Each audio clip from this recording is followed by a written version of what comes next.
আসসালামু আলাইকুম। আপনাদের আজকে দেখাবো কিভাবে পাওয়ার পেস্ট মেশিন দিয়ে কাজ করতে হয়। কিছু মাল ব্ল্যাঙ্ক কাটিং করতেছে, দেখেন কিভাবে।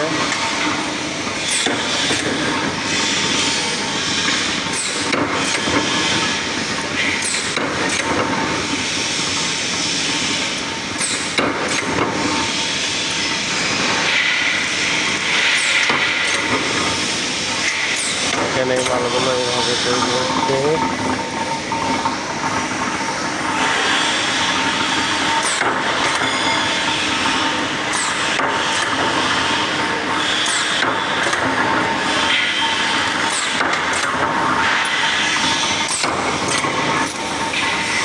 এই মালগুলোর থেকে মাল কেটে বের করা হয়েছে।